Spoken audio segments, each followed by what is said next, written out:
tal? Sean ustedes bienvenidos a la entrevista. Hoy se encuentran con nosotros Josefina Ricaño de Nava y Armando Santa Cruz. Ellos son miembros de la organización muy conocida en nuestro país llamada México Unido contra la Delincuencia. En 1997 surgió México Unido contra la Delincuencia. Surgió de un grito de angustia, de un grito de terror, de una sociedad que se veía agobiada, y surgió en buena medida gracias a la iniciativa de Josefina Ricaño de Nava.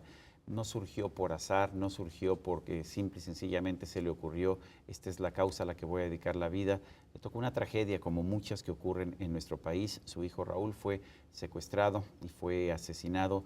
Ella desde entonces ha dedicado una parte muy importante de su tiempo a luchar en contra de la delincuencia, a pedir algo que deberíamos quizás pedir todos los mexicanos, que es que podamos vivir en paz y en tranquilidad. Armando Santa Cruz es vocal también de México Unido contra la Delincuencia, y yo quiero agradecer a los dos, Armando, Josefina, gracias por estar con nosotros en la entrevista. Gracias. Se funda esta organización en 1997, recuerdo esta gran marcha por la paz que se llevó a cabo en la Ciudad de México. ¿Cuáles han sido los resultados? Porque cuando yo me pongo a ver la situación en materia de violencia, de delincuencia, de homicidios, no encuentro necesariamente que hayan cambiado mucho las cosas. ¿Cómo ve usted la situación, Josefina, después de todos estos años? Bueno, desgraciadamente ha empeorado en este año precisamente, que cumplimos 15 años conmemoramos 15 años de el nacimiento de México Unido contra la Delincuencia.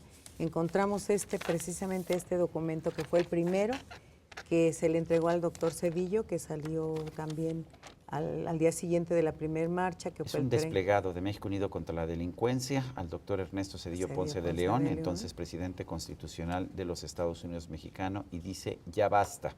Los mexicanos venimos respetuosa y firmemente a exigir seguridad, sufrimos asaltos, nos secuestran y asesinan, nos chantajean, ya basta.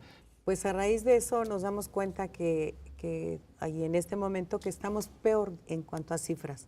Desgraciadamente estamos peor en este momento. Hubo una época en que bajó un poco, luego volvió a subir, bajó otro poco y ahorita estamos muy, muy altos. Armando, sueles citar muchas cifras, eres un empresario, eso te hace familiar a las cifras. ¿Qué tan mal está la situación ahora? ¿Qué tanto hemos bajado o mejorado o empeorado desde 1997? Mira, la realidad es que en todos los índices se ha deteriorado. Como dice Josefina, hubo un tiempo durante los años de Vicente Fox en que todavía se mantuvo la tendencia a la baja. Venía una tendencia a la baja en homicidio. En México, en secuestro venía al alza. Cuando se creó la AFI y se empezó a atacar el problema en forma más estructurada, comenzó a bajar. Pero a partir del sexenio de Felipe Calderón, el deterioro se dio en forma acelerada, tanto en secuestro como en homicidio, y en algo que a nosotros nos parece especialmente grave, que es la extorsión en la modalidad de derecho de piso. Porque más allá de la extorsión tradicional que conocíamos, de la llamada que intimida a la familia, el derecho de piso ahuyenta a los empresarios de sus localidades. Son estas llamadas de que si no me das una cantidad de dinero, voy a hacerle algo malo a tu familia, o te voy a atacar en tu local o a tu personal. Sí, y particularmente en las zonas controladas por el crimen organizado, donde muchos empresarios pues ya tienen que pasar una cuota mensual. Entonces hay empresarios que prefieren irse o cerrar el negocio. Otro impuesto en realidad, además de todos los impuestos que tienen que pagar. Así es, y un impuesto además contra el que no hay tribunal fiscal, ¿no? Para el que te puedas defender de que no tiene proporcionalidad, que es demasiado alto, lo que fuera. Entonces, ha habido un deterioro importante, y algo que nosotros percibimos, y por eso fue que nos metimos, entre otros programas, a política de drogas, es que percibimos que el cambio en estrategia en política de drogas ha sido un gran detonador de esta violencia que hemos visto en los últimos 6, 7 años. O sea, la guerra contra las drogas que lanzó el presidente Calderón. Es correcto, Así es correcto. De alguna manera, yo, si hiciera un símil médico, teníamos un problema que nadie soslaya y que es un problema real, en el cual, digamos, por decirlo, una cifra hipotética, 5% de la población cae víctima de una enfermedad X. Y llega un médico y dice: mira, tengo la solución. Con una vacuna, 20% de quienes se la apliquen morirán, pero los demás quedarán perfectamente bien. Entonces apliquemos la vacuna. Entonces la vacuna nos ha salido más caro que el mal original, porque el nivel de si tú ves el nivel de muertes atribuibles directamente al consumo de drogas ilícitas, es una fracción de menos de 10% de las muertes por diabetes, de las muertes por obesidad, de las muertes por una serie de otras enfermedades, tabaquismo que podemos decir, enfermedades que hoy día son parte, digamos, del reto de la salud pública del país. Entonces, a nuestro parecer, se sobredimensionó el problema y la forma de ataque pasó de ser de salud pública a ser un enfoque militarizado y policíaco, con unos externalidades, por usar el término que usan los economistas, tremendas, ¿no? Josefina, yo recuerdo, bueno, a usted la recuerdo desde 97, cómo empezó esto a raíz de esta tragedia personal que usted sufrió. Y lo que he visto es que de ese tipo de tragedias surgen distintas organizaciones, varias personas, sobre todo que han perdido hijos por secuestros y asesinatos, han fundado organizaciones. Pero lo interesante de México Unido contra la Delincuencia es que es la única que se ha pronunciado claramente en este tema de la guerra contra las drogas. ¿Qué la llevó a usted a considerar que este era un elemento importante de la lucha contra la violencia en nuestro país? Bueno, nos damos cuenta que ha crecido y eso quiere decir que, como dice Armando, en el momento que el señor presidente, en ese momento Calderón, habla y dice guerra contra el narcotráfico, se desata esta violencia y mucho más grande. Entonces nos damos cuenta que debido a eso ha crecido y que no puede ser. Tenemos que abrir el tema de las drogas. Tenemos que verlo como una cuestión de salud y, por supuesto, prevención desde el primer momento. Y que prevención no hay en nada, desafortunadamente, en nuestro país. Y prevención en cuanto a tema de drogas, yo creo que es muy importante aquí en nuestro país. Ya es momento de que se abra, ¿verdad? Pero desde el punto de vista de prevención y no de represión. Armando, hay quien dice que si se abre el campo a las drogas y se legalizan o despenalizan, son dos cosas distintas, lo que veríamos sería un incremento espectacular en el consumo de drogas. ¿Tú qué opinas? Yo creo que es muy importante que esta discusión se base en evidencia.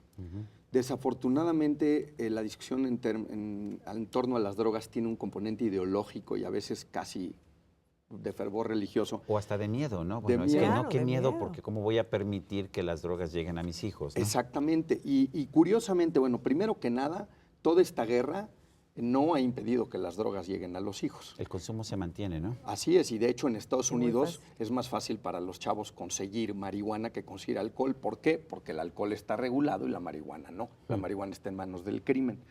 Pero si nosotros nos vamos a la evidencia, que nosotros creemos que la discusión tiene que ser basada en evidencia, nosotros vemos la evidencia empírica de países como Portugal. ¿Qué pasó en Portugal? Ellos despenalizaron completamente todas las drogas en 2001, ¿no es así? Es correcto. ¿Aumentó el consumo de drogas, que era lo que se tenía miedo? Tuvieron un ligero aumento, pero lo que es muy interesante fue un aumento muy ligero y sin embargo Portugal hoy día es, aquí tengo una gráfica, el país con el consumo más bajo de marihuana en toda la Comunidad Económica Europea. Entonces, el país en donde menos castigo hay para fumar marihuana es el que menos consumo tiene. Si nos vamos a opiatos, están en el 30% inferior de la tabla.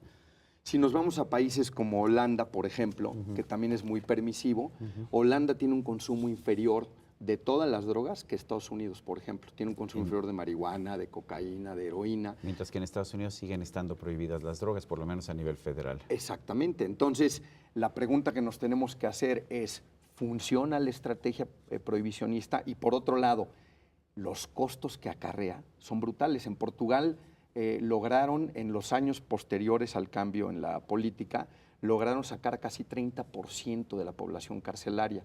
En el caso de Estados Unidos, es el país del mundo que más habitantes tiene tras las rejas, tanto en números absolutos como en porcentaje. ¿Qué número tiene? Alguna vez escuché una cifra, es más de 1 millón, ¿no? Sí, es arriba de 1 y piquito %. Y la parte increíble de esto es que porcentualmente más que países con regímenes totalmente totalitarios, ¿no? Y con una destrucción de vidas infame, porque muchos son jóvenes, pues que el único error que cometieron es traer droga, ¿no? En su momento, o comprar para sus cuates, y entonces ya los catalogan de dealers. Iba a haber una fiesta, uno de los cuates fue a comprar para la fiesta, trae una cantidad que se considera comercio y se va 20 años o 15 años a la cárcel. Entonces, el costo colateral es brutal de esto. Josefina, ¿no le parece, porque este es uno de los argumentos que se utilizan, que sí hay que mantener la prohibición porque eso impediría que la droga llegara a los jóvenes. Bueno, es que todo lo prohibido precisamente en eso caen los jóvenes. Se vuelve más atractivo. Es más atractivo, mucho más atractivo. Armando, en el caso de México, mucho se habló de que cuando se determinó, mucho se ha hablado de que en México no está prohibido el consumo, sino el tráfico. Y también se dice, bueno, aquí pues hay cantidades que la ley dice que sí puedes tener en tu posesión y no se te puede castigar. ¿De qué cantidades estamos hablando y cuáles han sido las consecuencias de esa situación? Mira, déjame decirte, voy a usar con mucho cuidado esta palabra, pero me atrevería a decir que los rangos que se pusieron en esa modificación a la ley eran tramposos. ¿En qué sentido? En el sentido, por ejemplo, que si tú vas con un dealer a comprar una grapa de coca, nadie te va a vender el gramaje que permite la ley. En otras palabras, es como si dijeran, se permite el consumo de la aportación de hasta 100 mililitros de destilados, ¿no? De ron o de tequila.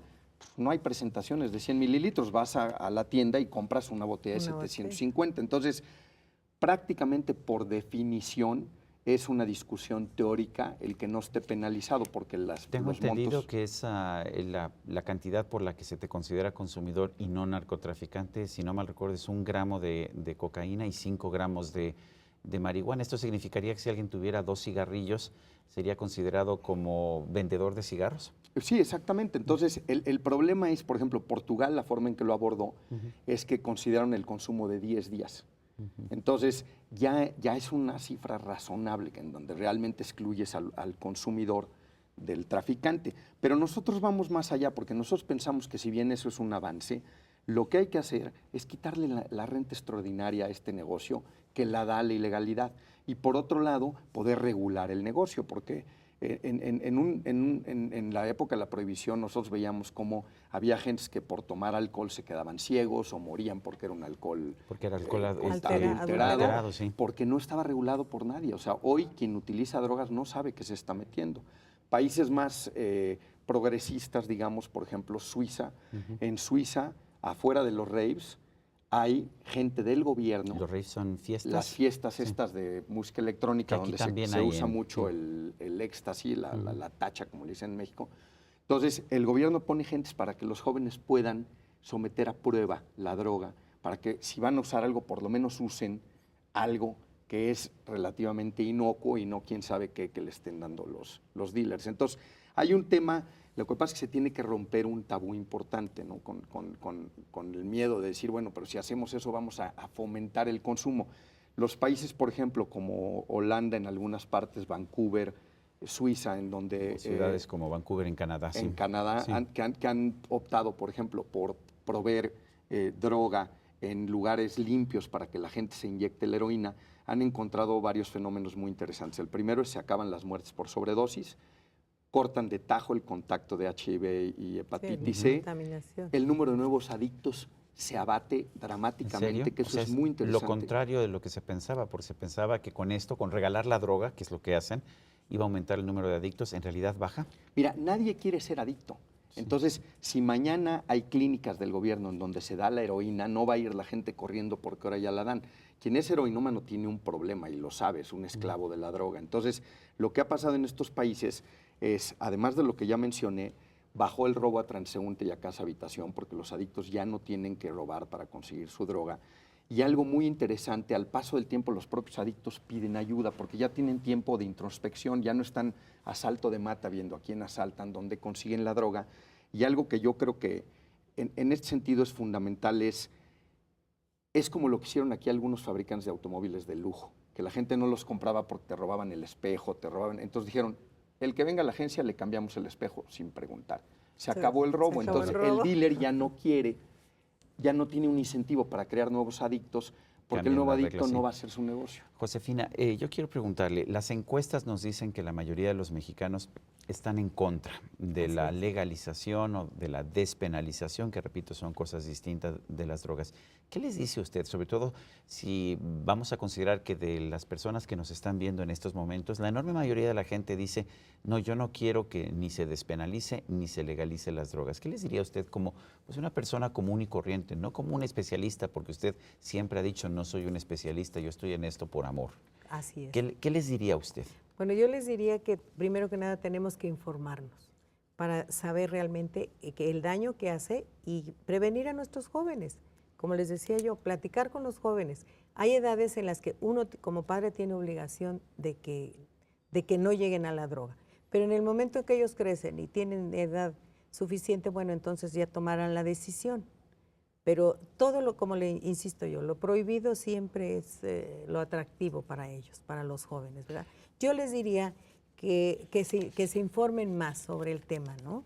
¿Usted siempre ha tenido esta posición o ha cambiado su posición? He en estos- cambiado. Yo Sí. realmente siempre pensaba que no era lo correcto porque a los hijos, en especial a los pequeños, muy fácilmente la iban a conseguir. Y la están consiguiendo muy fácilmente y cada día va a ser más fácil. En el momento en que quieran, no solamente hay ciudades del país que la encuentran en el primer momento, en cualquier establecimiento. Y la verdad, Josefina, se encuentra la droga en cualquier lado, ¿eh? Sí, sí, Sí. en una Hoy, gasolinera. no sé en el alcohol, pero hoy es más fácil comprar droga que tabaco. Entonces, es Por cerrar los ojos a la realidad cuando sabes que en cualquier momento un niño puede encontrarlo. Si lo busca, lo encuentra. Entonces, es mejor prevenir y prepararlos. Y informarnos como padres qué es lo que tenemos que saber para tomar nuestra decisión con nuestro propio criterio. Armando, ¿qué es legalización y qué es descriminalización o despenalización? Mira, hay las tres figuras que se manejan más a nivel mundial. La primera es despenalización, en donde a la gente ya no la meten a la cárcel, pero sí te genera un récord criminal. La descriminalización lo convierte en una falta administrativa, como en Portugal. Te dan tu infracción y tan. Y la legalización es cuando ya no implica ninguna de las sanciones, pero nosotros, y esto es algo que hay que tener mucho cuidado, lo que proponemos es un mercado muy regulado. No se propone que se venda como los chicles o como las botanas, ¿no? Sino que se venda en un mercado regulado, como hoy día se venden muchas medicinas de patente, o como se vende el alcohol también. O sea, tú no puedes comprar un tequila en la miscelánea, ¿no? Lo podrás comprar ilegalmente, pero no es lo aprobado por la autoridad, y por eso es que para los jóvenes luego es más fácil conseguir marihuana que conseguir tequila, ¿no? Porque, O tabaco. o tabaco. O tabaco. Y creo que, por ejemplo, hay una cifra que es realmente aterradora. De 2007 a 2011, el gobierno federal gastó 4.700 millones en prevención en 5 años.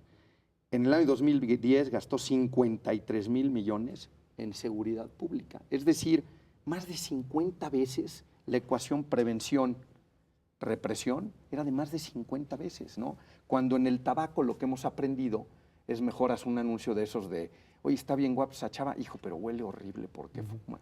O sea, vas haciendo una conciencia en que la gente se va alejando del tabaco, y en muchos países ha funcionado. Entonces, creemos nosotros que hay que hacer un mercado regulado, que el Estado pueda regular a la par de mucha prevención y campañas como la del tabaco para lograr ahuyentar a la gente de este uso, ¿no? Vamos a hacer una pausa, estamos en la entrevista, estamos conversando con Josefina Ricaño de Nava. Ella es presidenta de México Unido contra la Delincuencia. Está también con nosotros Armando Santa Cruz, vocal de esta misma organización. Regresamos en un instante más.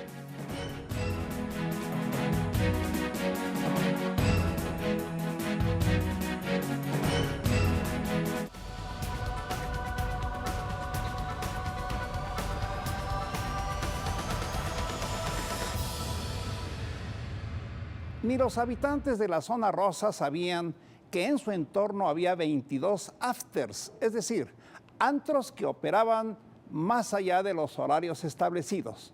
Restaurantes y fondas de tercera eran convertidos por las noches en antros para cometer toda clase de desmanes. De ello estaban enteradas las autoridades capitalinas. Hubieron de desaparecer 12 noctámbulos jóvenes para iniciar una limpieza relativa. De pronto, fueron enviados 400 policías a vigilar Tepito, a otorgar servicios médicos a menores, a pintar guarniciones de banquetas. fueron clausurados los 22 afters e iniciado el rescate de la zona rosa.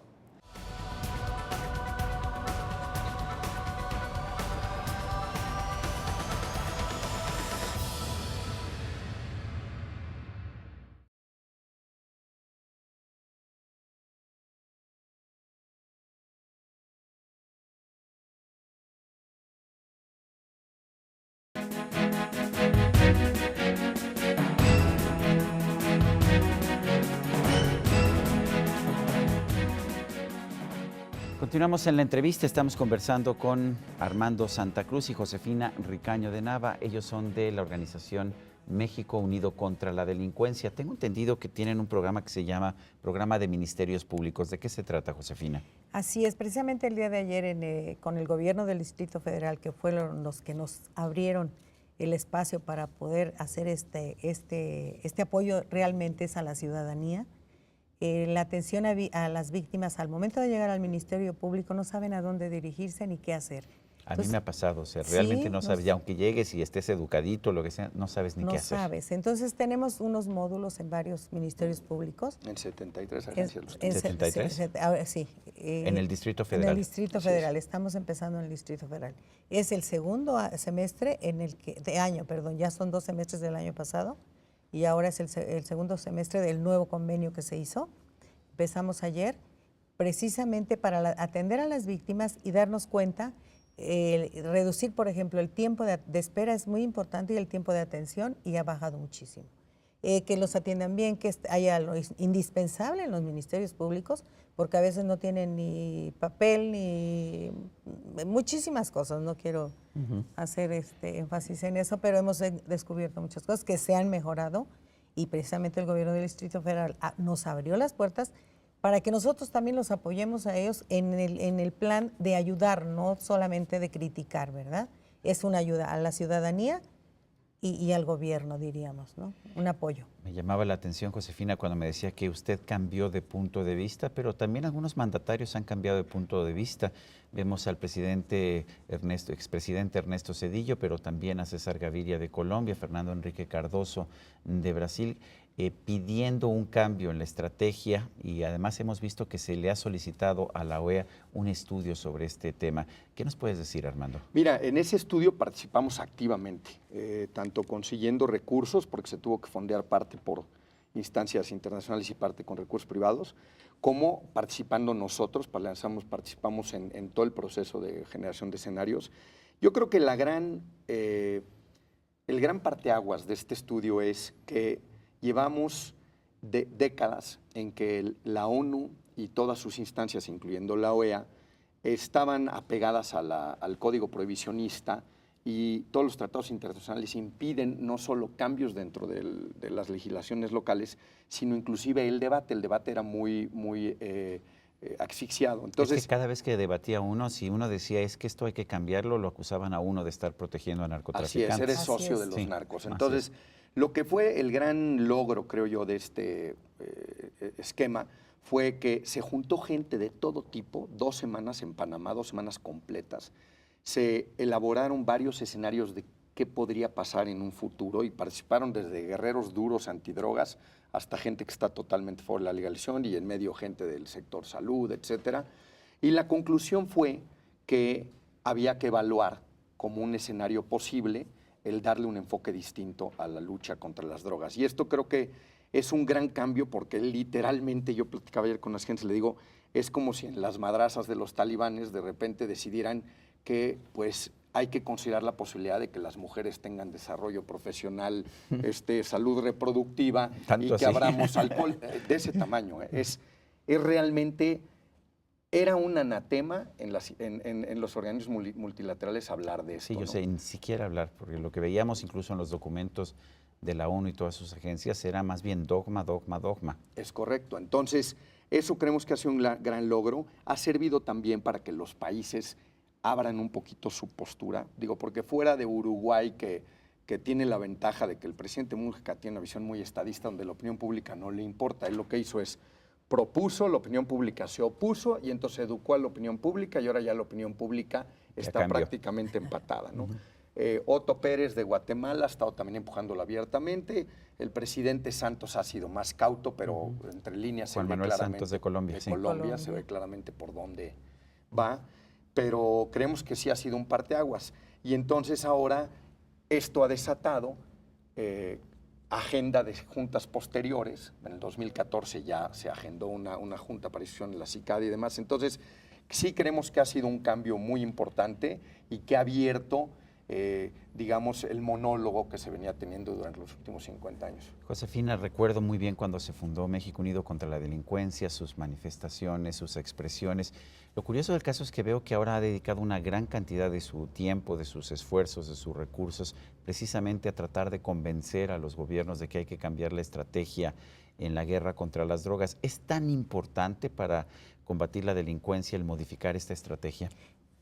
Pensamos que sí, en México Unido estamos totalmente convencidos y yo era una de las no convencidas hasta que me traté de informarme un poco más. Con ese tipo de cifras que nos da Armando, ¿verdad? Con ese tipo de cifras pues nos damos cuenta que realmente se ha desaprovechado. Pero sí es muy importante, si queremos disminuir la violencia y la delincuencia, ¿sí vamos a tener que cambiar esta estrategia de las drogas? Pensamos que sí. Bueno, hasta el presidente Felipe Calderón, que lanzó esta guerra contra las drogas, en sus últimos meses, incluso ante la ONU, cambió de posición, ¿no es así? Sí, claro. Él decía que, bueno, si los países consumidores no moderan su consumo, entonces habrá que buscar soluciones de mercado.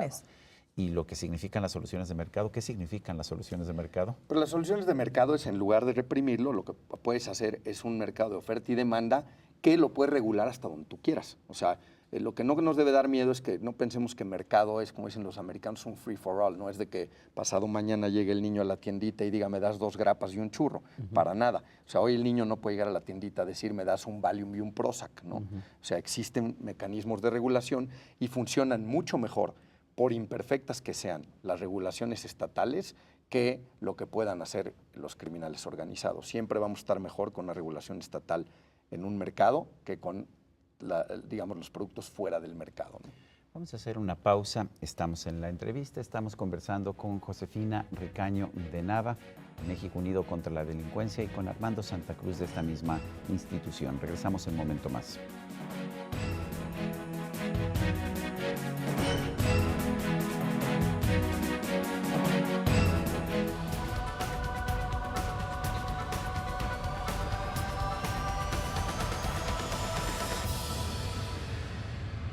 El tren de carga, conocido como La Bestia, tiene 2 rutas. Una que comienza en Arriaga, en Chiapas, rumbo a Oaxaca, y otra que comienza en Palenque, rumbo a Tenosique, Tabasco. En ambas, el tren va lleno de migrantes centroamericanos en su ruta rumbo a los Estados Unidos. Y en estas 2 rutas es donde los centroamericanos sufren la mayor parte de abusos que van desde la extorsión, las violaciones, hasta el secuestro o la muerte. Según reportes de defensores de derechos humanos de los migrantes, en este recorrido muchas veces deben de pagar a la delincuencia organizada hasta $400. Esto, sin duda, obliga al Estado mexicano a brindar atención y soluciones en materia de seguridad, pero con una perspectiva humanitaria.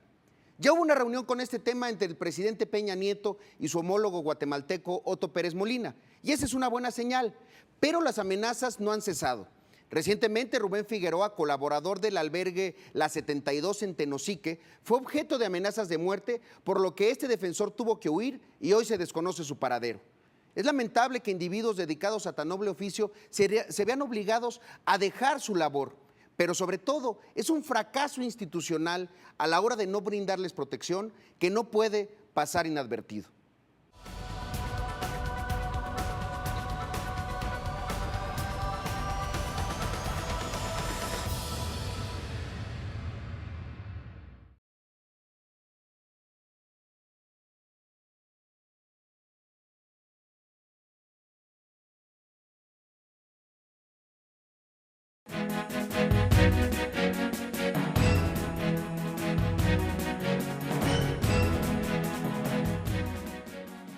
A veces parece que los presidentes, cuando están en el poder, son muy duros contra la droga y después cambian de opinión, ¿no?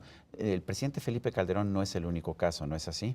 Es correcto. Por ejemplo, el expresidente de Polonia, recientemente, ex primer ministro, perdón, recientemente, hace 2 o 3 días, hizo un mea culpa en una junta en Vilnius, donde dijo, me equivoqué de haber endurecido las leyes, me equivoqué al no dar un enfoque a salud pública. De hecho, su mea culpa llega al grado de que ya se afilió a la Comisión Global de Política de Drogas, la que encabeza el presidente Cardoso y Cedillo, Paul Volcker, en fin, una serie de luminarias internacionales que han también cambiado de opinión. Pero desafortunadamente así es, el presidente Fox, en fin, nos sobran ejemplos. Dicen, Josefina, que está bien, uno se puede equivocar, pero que es de sabios cambiar de opinión. ¿Qué opina usted? Claro, por supuesto, pero que recapaciten un poco más los que en este momento están en nuestros gobiernos para poder hacer algo en el momento en que lo pueden hacer, porque ya expresidentes pues ya es más difícil, ¿no? Pues Armando Santa Cruz, Josefina Ricaño de Nava, yo quiero agradecer a los dos miembros de México Unido contra la Delincuencia el haber tenido esta conversación en la entrevista. Muchísimas gracias, Sergio. Y a usted, amigo televidente, que hace posible este programa, se lo agradezco también. Esto es todo por hoy, pero no se le olvide. Nos vemos la próxima.